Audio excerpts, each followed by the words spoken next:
They say you can tell it's going to be a weird day when the first thing you see out your window is a 12-foot wedding arch on your lawn. I saw that arch. I also saw the men in tuxedo t-shirts hammering down stakes into the grass I'd mowed just 2 days ago. I stood there in my mismatched pajamas, toothbrush hanging from my mouth, trying to process why a whole wedding setup was being built outside my house, without my permission, without my knowledge, and most importantly, without me being invited. Then, one of the guys waved at me and asked, "Hey, where do you want the ice sculpture?" I did not, and I cannot stress this enough, want an ice sculpture. I wanted an explanation, and coffee, and maybe a lawyer. I stormed outside barefoot, still brushing my teeth, foaming like a rabid raccoon, which only added to the image of me being unstable, which in that moment I fully was. The guy with the walkie-talkie turned toward me, like I was the one trespassing. "You can't be here, ma'am," he said, which was rich considering we were 10 feet from my front door. I spat toothpaste into a hedge and said, "I live here. This is my property." He frowned, checked his clipboard, and said the words that would start the weirdest week of my life. According to the HOA, this is designated event space. Let's pause there. My name's Casey Morrow. I'm 36, chronically undercaffeinated, and I live in a house I inherited from my uncle, a quiet, lopsided craftsman tucked into the edge of a suburban nightmare known as the Oak Hill Serenity Estates. Serenity, as I was quickly learning, was a lie. The Homeowners Association, run by a woman named Margot Dullard, who once fined me $75 for having too enthusiastic holiday decor, had decided that my lawn wasn't mine anymore. They had apparently authorized a wedding to take place on it. A stranger's wedding. A stranger who, as it turned out, was Instagram famous and had selected my house, my actual house, as the scenic background for her rustic chic wedding photos. At precisely 9:17 a.m., Margot arrived. She was wearing heels, a linen blazer, and that pinched smile she always wore when she was about to say something insane and fully believed it made sense. "Casey, darling," she chirped, "I was just coming to let you know about the wedding. Isn't it lovely? Such an honor for the neighborhood." I blinked at her. "You're telling me," I said slowly, "that a wedding is happening on my property, and I'm only now finding out?" She tilted her head like I was a particularly slow golden retriever. "It's not technically yours," she said. "Due to parcel B zoning under the Oak Hill Beautification Clause, your front lawn qualifies as shared aesthetic space." "That's not a real thing," I said. She smiled wider. "It is now." At this point, I did what any rational person would do. I called Grandpa Earl. My grandfather is a retired machinist, a decorated Vietnam vet, and a man who once fought a squirrel to a draw in his attic. He doesn't believe in online banking or deodorant, but he does believe in property rights. When he arrived 15 minutes later in a pickup that rattled like it owed money to the mafia, he surveyed the scene with the kind of frown that usually precedes a bar fight. "Tell me they ain't setting up a party here," he growled. I told him. He cracked his knuckles and said, "Looks like Gertie's coming out of retirement." I had almost forgotten about Gertie, the bulldozer. Yes, he owns one. He claims it's for practical emergencies. This apparently qualified. While Grandpa was plotting mechanical vengeance, I was dealing with Xandra. Xandra is the wedding planner. Xandra does not blink. She dresses in all black designer activewear and communicates entirely in commands like "move that floral piece 2 inches to the left," or "give me 5 more vintage barrels, stat." When I tried to explain that this was, in fact, my home and that I didn't consent to any of this, she looked at me like I'd told her the sky was green. "You're the homeowner?" she asked. "Oh, I thought you were a neighbor, or like part of the staff." Then she dismissed me with a flick of her wrist. A wrist, by the way, that had a diamond-studded Apple Watch flashing an alert that said, "Bride arrives in 35 minutes. And arrive she did. Serafina Star swept in with a small entourage of influencers, makeup artists, and one guy who seemed to exist solely to mist her with a spray bottle. She was everything you'd expect from a woman who monetized her own engagement: flawless skin, floaty linen dress, smug glow of someone who had never unclogged a garbage disposal. When she saw me standing barefoot and fuming on the lawn, she said, "Oh my God, is she the local flavor? This is amazing. So authentic." I told her I was the homeowner. She giggled. Seriously? Then she turned to Xandra and said, "This place is going to trend like wildfire." It was right about then that my grandpa walked back into view, carrying a jug of diesel fuel.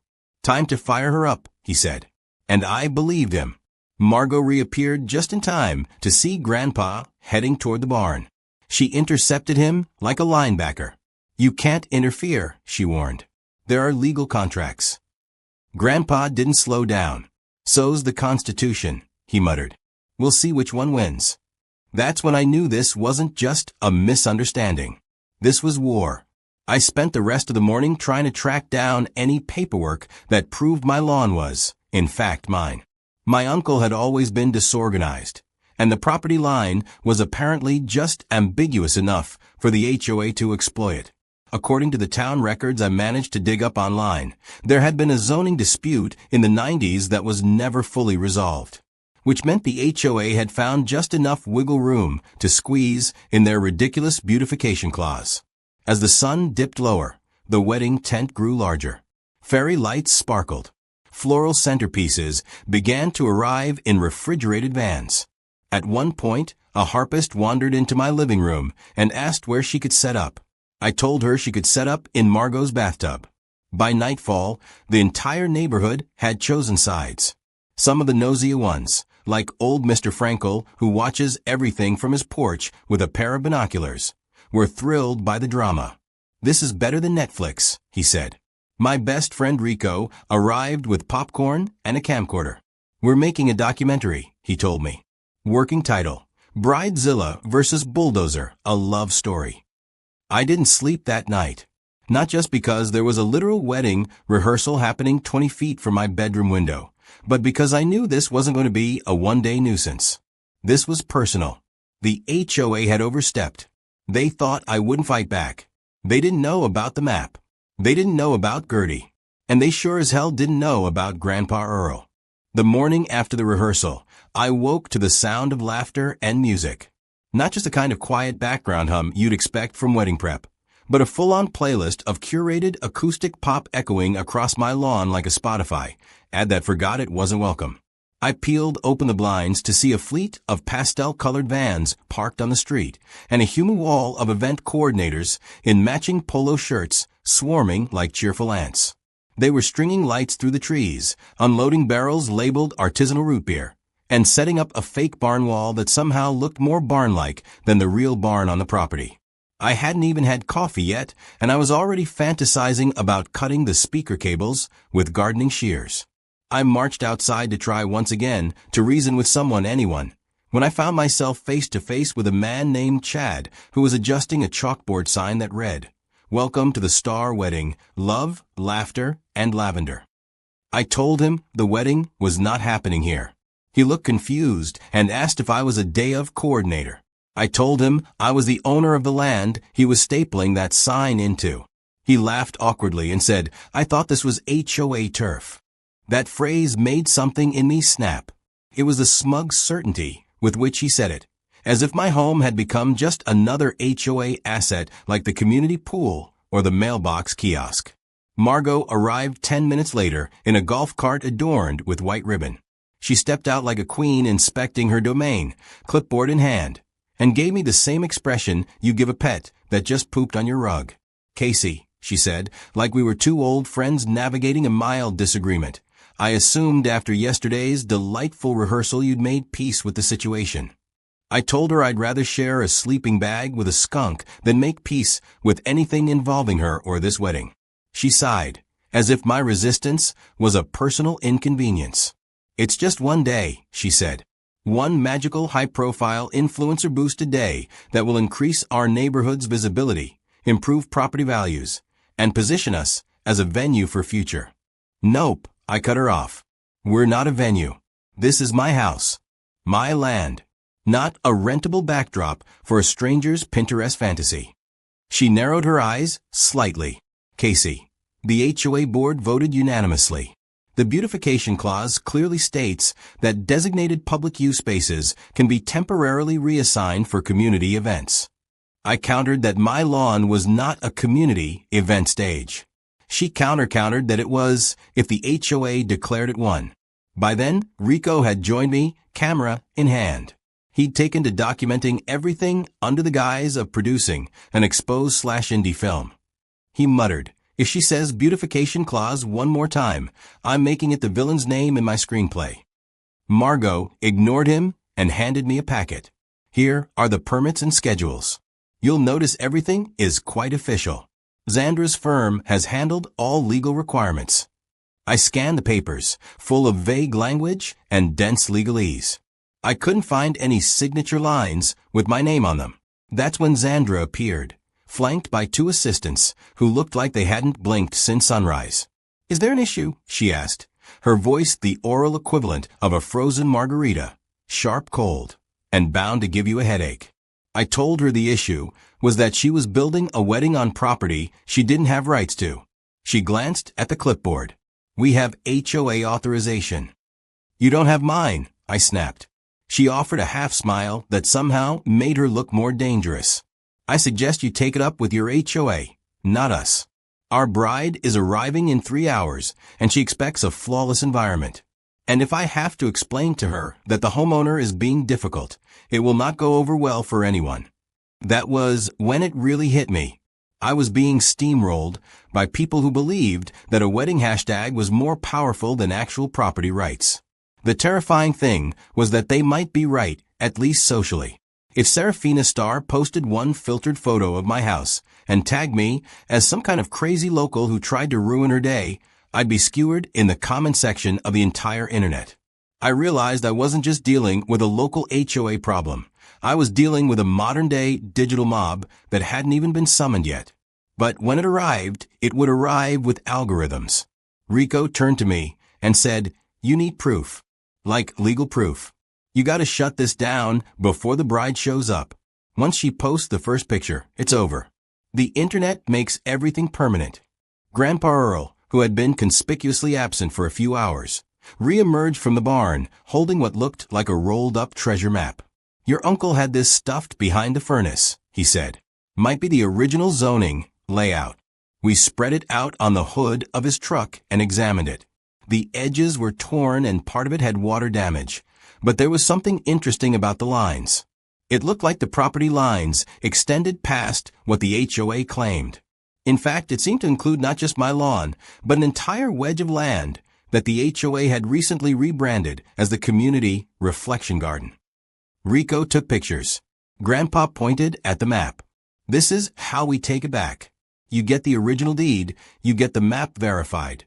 You show them this land was never theirs to begin with." I asked where the official records might be. He told me the town archives had closed 2 years ago, but the records might still be in the old municipal building. The same building that was now half condemned and allegedly haunted by the ghost of a mayor who choked on a pepperoni stick during a town hall. We decided to break in that night.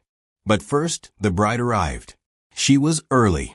A white limousine pulled up, and out stepped Serafina in full rehearsal glam. Hair curled, face flawless, with a veil like angel wings trailing behind her. She looked around and gasped with delight. "It's perfect," she declared, as if she were Marie Antoinette discovering Versailles. Then she spotted me and beamed. "You must be the homeowner. Thank you so much for making your lawn available. You're like a community fairy godmother." I stared at her for a moment, then said, "You know this is illegal, right?" Her face didn't change. She laughed, but the kind of laugh that meant she didn't think I was funny. "Oh, honey," she said, "I don't do legal. I do aesthetics." And with that, she flounced past me and into my garden, which someone had filled with rented peonies. I turned to Grandpa and said, "Tonight, we break into City Hall." He smiled and patted the bulldozer. "And tomorrow we give 'em hell."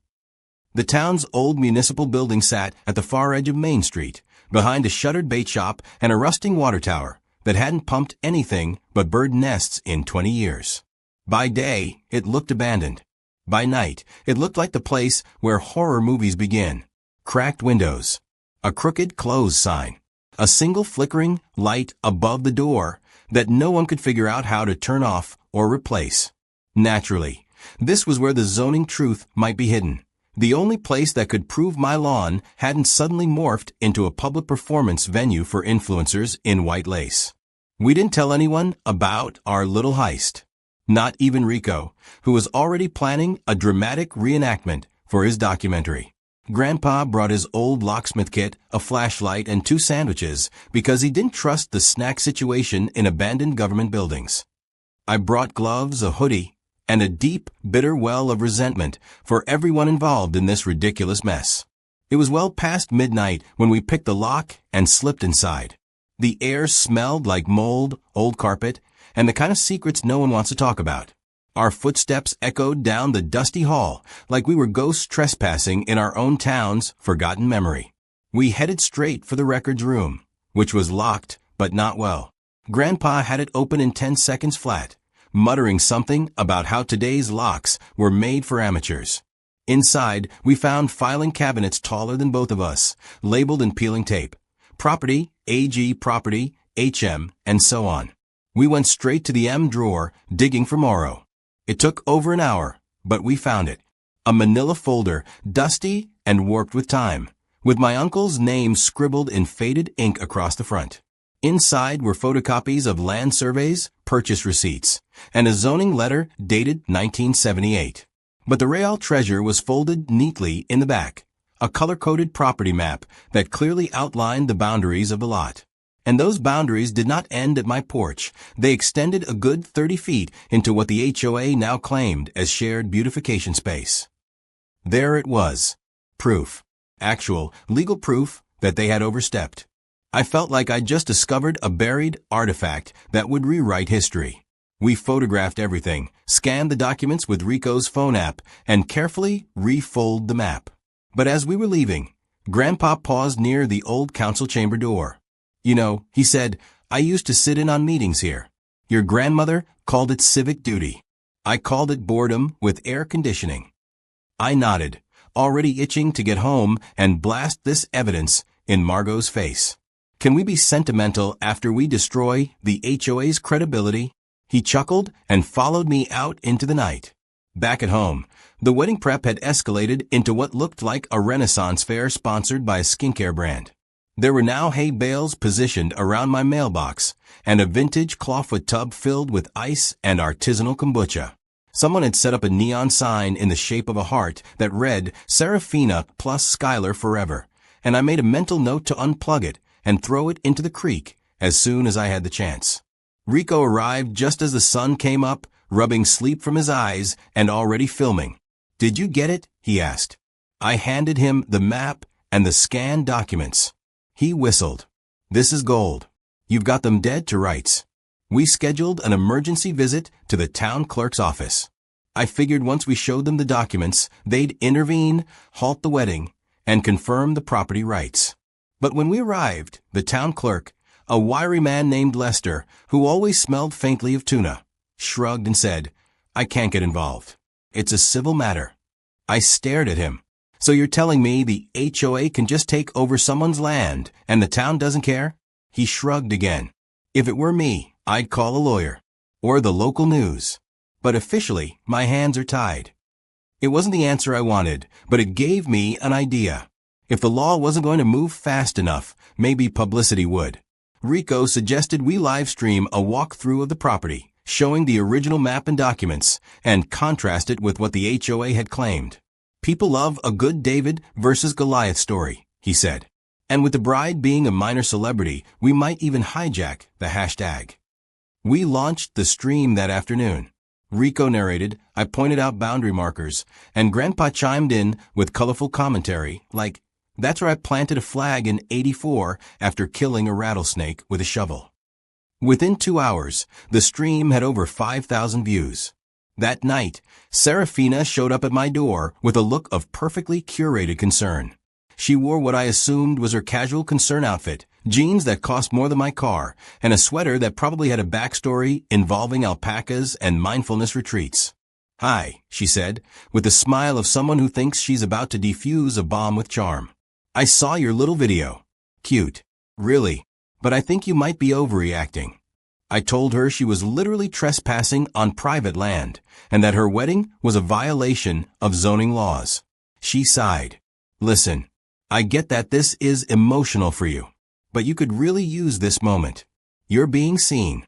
People are paying attention to you. Maybe it's time to lean into that. I blinked at her. Are you asking me to turn the theft of my lawn into a branding opportunity? She smiled wider. Yes, exactly. Before I could throw a decorative pillow at her, Xandra arrived, this time with a clipboard and a folded sheet of paper. This is a formal cease and desist, she said, handing it to me. You are interfering with a contracted event. If you do not vacate the public use portion of your yard, we will pursue legal action. I read the document. It was a flimsy scare tactic, full of vague threats and references to HOA bylaws. I folded it slowly, stared Xandra in the eyes, and said, You want legal? Good. Let's get legal. The next morning, I called a friend of my uncle's, an old real estate attorney named Wendy Blake, who hadn't practiced in 5 years, but still had enough fire in her to roast Margot on principle alone. She took one look at the documents and said, They don't have a case, but they're betting you won't push back hard enough to stop them. I told her I wanted to push. She grinned and said, Let's make some noise. By the time we returned to the HOA office, Wendy had already drafted a counterclaim. She threatened to file an injunction against the entire event, citing trespassing, property damage, and fraudulent use of municipal records. Margot, upon receiving the letter, turned pale and muttered something about overzealous reactions. Xandra just pursed her lips and stormed out. Serafina, however, had a new tactic. She offered me $5,000 to just let it happen. I told her I'd rather use that money to buy a bigger fence, maybe with barbed wire. The battle lines were now drawn. My side had documents, logic, and a bulldozer. Theirs had hashtags, floral arrangements, and ego. I didn't know how it would end, but I knew this. If they thought I was going to back down, they were about to be very disappointed. Grandpa was already tuning up Gertie, humming something that sounded suspiciously like a war song. And the wedding was only 2 days away. The sound of the bulldozer starting up was not subtle. It was a mechanical growl that seemed to rumble from the very bones of the earth. Birds scattered from trees. A small child across the street screamed with delight. Grandpa Earl sat at the controls like a man reunited with an old friend, stroking the gear lever with reverence and muttering, Still got that good idle. Huh, girl? Gertie, the ancient but terrifyingly functional bulldozer, hadn't seen action in years, but she looked ready. Her chipped yellow paint and rusted treads gave her the air of a grizzled war veteran. And when she finally rolled forward with a clank and a puff of black smoke, it was like watching a declaration of war on 4 steel wheels. Across the lawn, the wedding setup had reached a level of excess that would have made Versailles blush. Giant floral rings framed the tent opening. A mirrored walkway had been placed over the grass. Serafina's name was now spelled in cursive LED lights across the top of my porch. Someone had even mounted faux vintage lanterns to my mailbox. They were plugging in everything to a generator humming louder than my patience. When Gertie rumbled forward and parked squarely in front of the aisle runner, people took notice. Margot came speed-walking over, fuming and flapping her clipboard like it was supposed to function as a peace treaty. You cannot bring heavy machinery onto shared community space, she yelled. Grandpa didn't even blink. I brought her onto my land, he said. I'd love to see what code says I can't sit my equipment on my own dirt. She puffed up like a furious pigeon and declared that this was intimidation. I told her it was preparation. She muttered something about calling the sheriff. I muttered something about calling a demolition crew. Rico arrived just in time with a fresh memory card and a drone. He launched it from a driveway, sending it zipping overhead to get aerial footage of Gertie standing guard like an angry metal guardian in front of a wedding ceremony that didn't belong. People are eating this up, he said, glancing at his phone. The live stream's trending in the tri-state area. Comment sections calling Grandpa a folk hero. Someone started selling Team Gertie mugs. I didn't know whether to laugh or cry. That afternoon, the tension boiled over during the wedding rehearsal. The officiant arrived dressed like a woodland elf, complete with a wreath crown and hemp robes, and asked if anyone had incense preferences. Then the groomsmen, none of whom had any idea this wasn't a legal venue, started running laps on my lawn like it was some kind of fitness influencer boot camp. A photographer climbed into my flower beds to get a better angle. The final straw came when a man carrying a tray of hand-cut coconut macaroons tripped and dumped them onto my front steps. Grandpa responded by firing up Gertie again. He didn't drive far, just enough to nudge the faux wooden arch off its balance. It fell sideways into the vintage velvet love seat Xandra had arranged for photo ops. The sound it made was half crash, half gasp. Everyone froze. Grandpa leaned out of the cab and said, "Oops. Reckon I clipped it." Xandra screamed like someone had shot her in the Prada. "You maniac," she shrieked. "That was imported French oak." Grandpa raised an eyebrow. "Looked like plywood to me." Margot stormed off, presumably to consult whatever legal spells she thought would still work. Meanwhile, Serafina arrived wearing a bridal robe with wifey for lifey bedazzled across the back. When she saw the toppled arch and the bulldozer sitting where her aisle was supposed to be, she didn't scream. She didn't cry. She just pulled out her phone and started filming. "Hey guys," she said sweetly. "Minor hiccup here at the venue. Some locals are having, like, a really emotional week. But we're working through it, because love always wins." She gave me a little wink behind the camera. "And I know she'll come around. Won't you, Casey?" I blinked at her. Are you live streaming this confrontation?" She nodded happily. Transparency. It's my thing now. I walked back inside before I did something regrettable. Inside, I found Rico on my couch editing footage from the drone and muttering to himself about narrative arcs. "We need a big finale," he said. "Something poetic. You know, like the bulldozer knocking down the tent just as she says, 'I do.'" I reminded him we were trying to avoid jail. He nodded solemnly. "Right. We'll just knock it halfway down for symbolism." That night, we regrouped at Grandpa's to figure out our next move. Wendy, the lawyer, called and said her cease and desist letters were being ignored. The HOA was doubling down, claiming emergency clauses and celebratory exemptions. Wendy said it sounded like legal gibberish, but they were clearly stalling until the wedding happened. Once it did, the damage would be done. All the photos, the influencer buzz, the online traction, they couldn't be undone. I was furious, not just because of the trespassing or the arrogance, but because they were turning my home into a prop, a backdrop, a rentable illusion. That's when Grandpa brought up the old pie festival. Back in the 70s, Oak Hill had hosted an annual pie festival on my property. People brought homemade pies, kids ran sack races, and there was a pumpkin catapult that once launched a gourd into someone's windshield. Apparently, it had been a huge deal for about 5 years before the town council got sued over a nut allergy incident and shut it down. But here's the twist. The original zoning for the event had never been formally revoked. The clause was still buried in the old documents under traditional annual events. Technically, if we hosted a pie festival, we would be exercising the same public use clause the HOA was now abusing.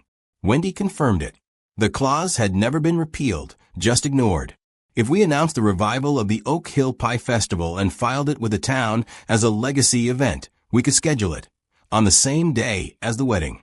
The HOA wouldn't be able to block it without blocking their own justification. It would force them into a corner. So we got to work. Rico made flyers and posted them everywhere. Grocery stores, gas stations, the community board in front of the dog park. Grandpa called every veteran he knew and told them we were taking the lawn back. The retired librarian militia offered to run a pie judging table. My old school teacher volunteered her blue ribbon peach cobbler. Within 24 hours, we had a full schedule, pie eating contests, a raffle, live accordion music, and a bounce house someone named Sheila was willing to inflate manually if needed. Margot caught wind of it the next day. She showed up at my door holding a muffin and pretending to be reasonable. "Casey," she said, "hosting a pie festival on the day of someone's wedding sends a very antagonistic message." I nodded. "Yes, that's the idea." Her smile twitched. "This could reflect badly on the entire community." I gestured to the tent, the kombucha bar, the harpist practicing by my compost bin. "You mean like this circus does?" She didn't answer, just walked away, muttering about violations and how I was going to regret this. I hoped I would regret nothing, because come Saturday morning, the battle would begin. Wedding versus pie. Hashtags versus homegrown rebellion. Influencers versus Gertie. By dawn on Saturday, the smell of cinnamon, diesel, and passive-aggressive tension hung heavy in the air. The lawn, my lawn, was a battlefield split cleanly down the middle. On one side, white folding chairs had been lined up in perfect rows facing the altar arch, now rebuilt with what appeared to be actual French oak this time, courtesy of a last-minute delivery van that had blocked my driveway for an hour.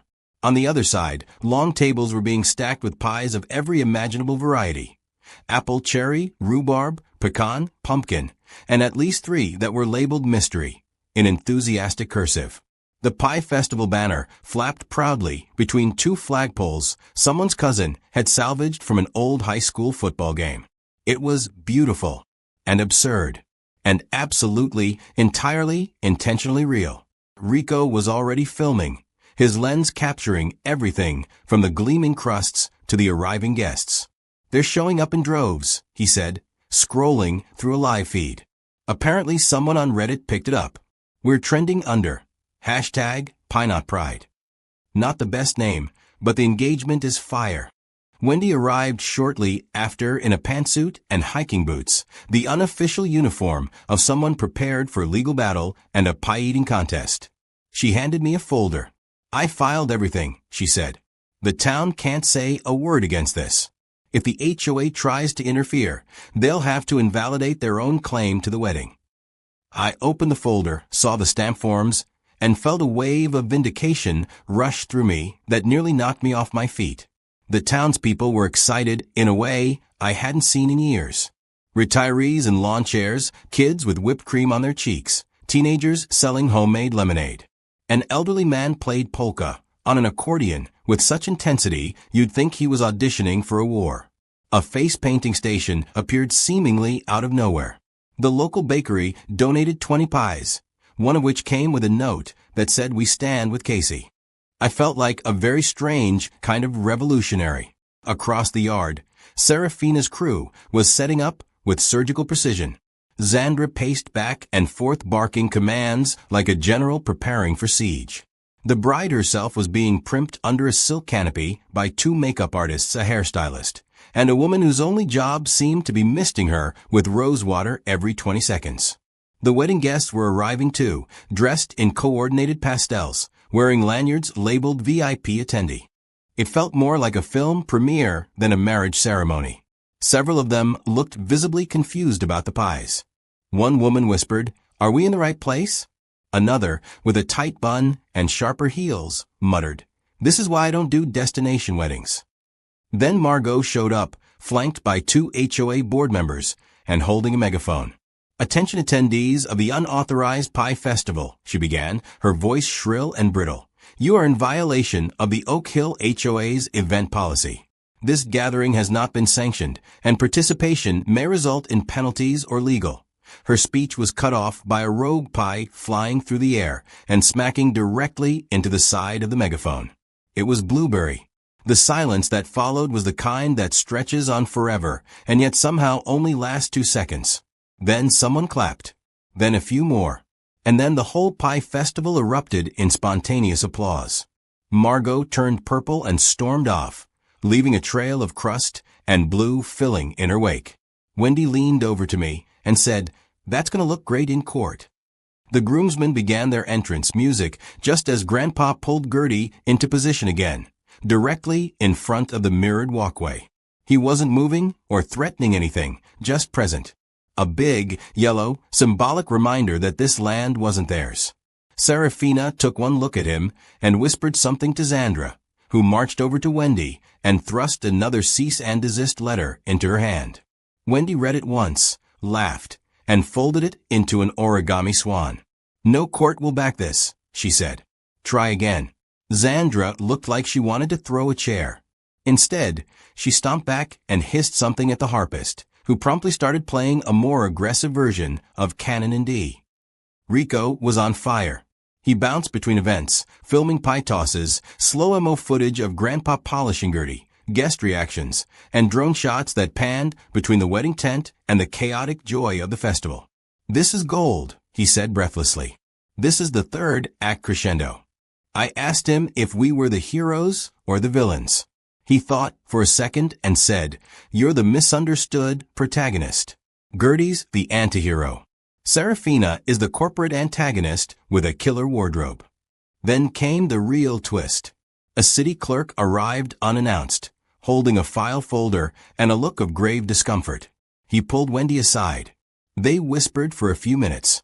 Her face shifted from smug to serious. When she returned, she looked at me and said, "We've got a problem. It's complicated." My stomach dropped. "How complicated?" She opened the folder. "There's a clause. One public event per decade." Apparently, when the HOA filed for wedding authorization, they used the same clause the Pie Festival relies on. The thing is, technically, only one of these events can legally happen today. I stared at her, mind whirring. "So if both events happen, they cancel each other out?" She nodded. "Yes.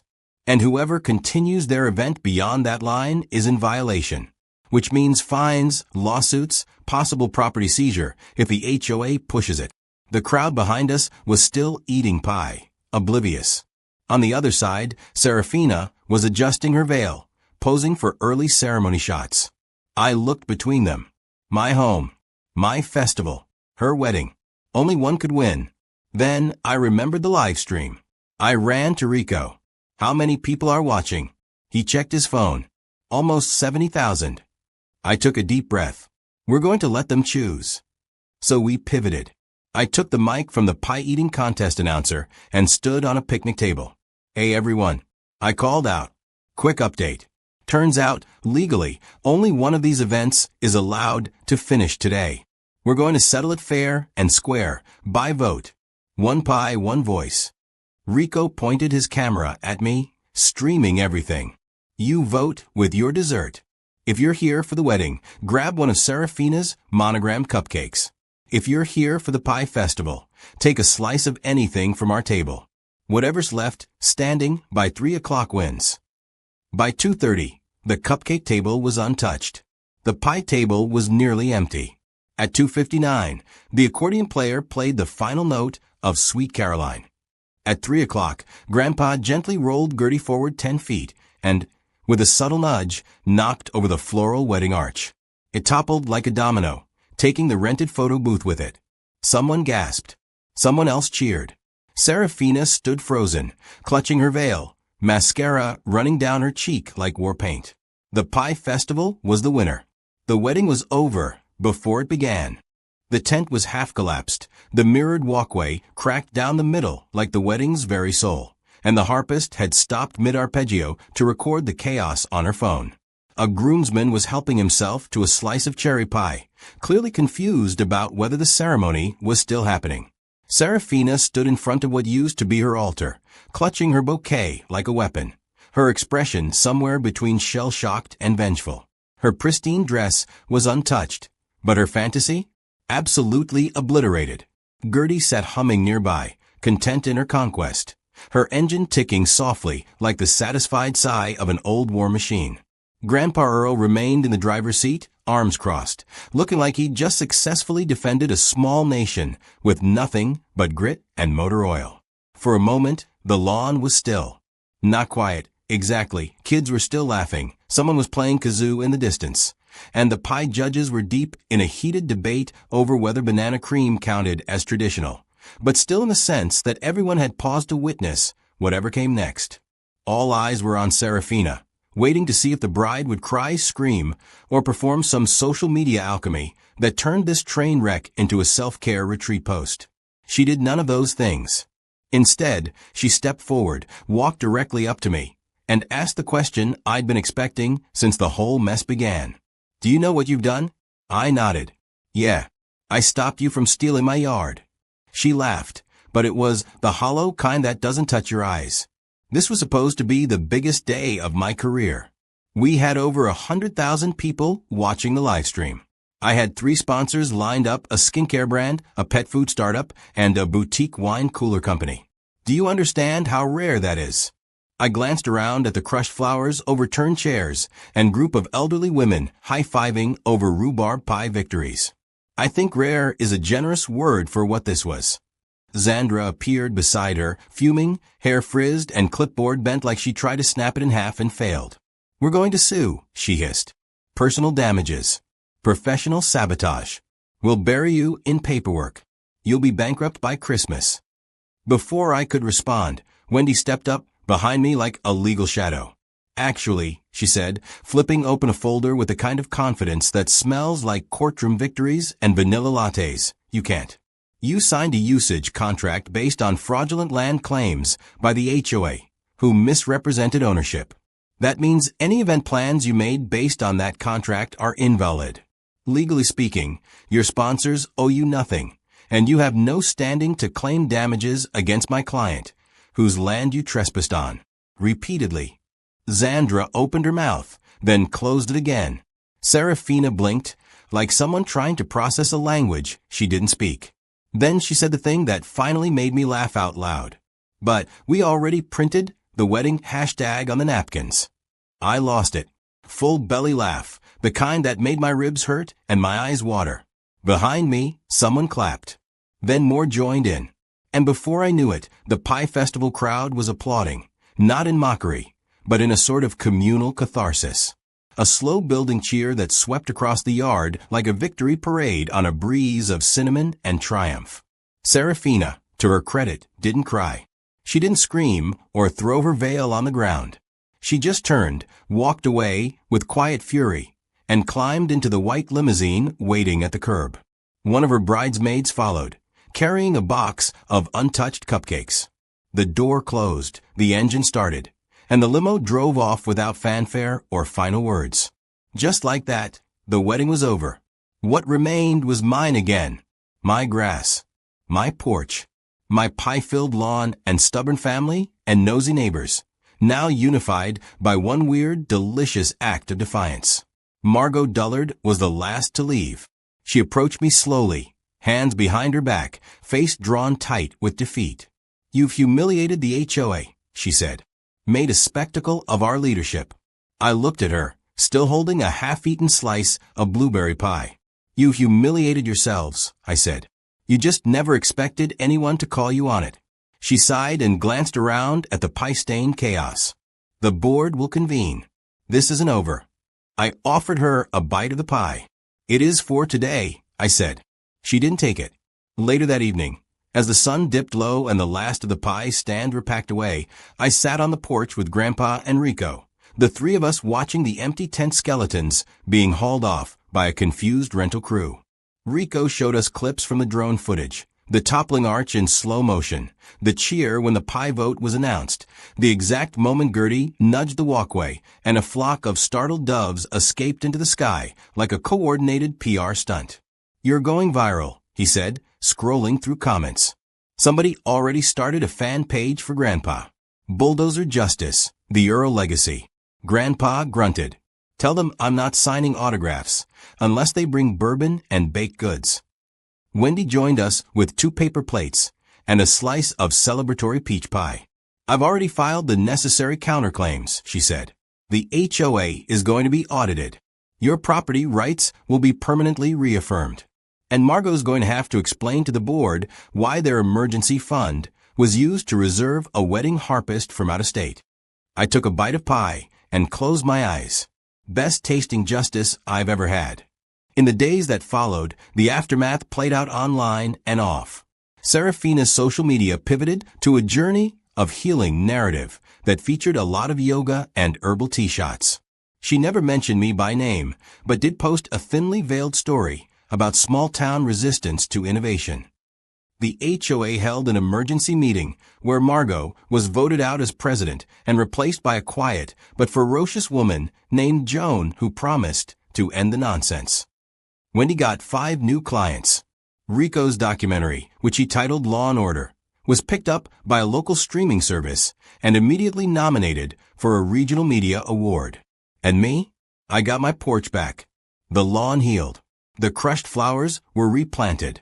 The neon heart sign was finally removed, and Grandpa took Gertie back into the barn with the solemn pride of a soldier returning from battle. Things went back to normal, mostly, except people waved at me more. Strangers stopped by just to say they'd seen the video. Someone mailed me a trophy labeled Local Legend. And every now and then, a car would slow down as it passed my house, just to see the place where a wedding tried to happen and a bulldozer said no. I don't know what'll happen next. Maybe the HOA will try again. Maybe another influencer will set her sights on my patch of green. But I do know this. If they come, they better bring a permit, a pie, and a very good lawyer. And if they don't? Well, Gertie's still fueled up.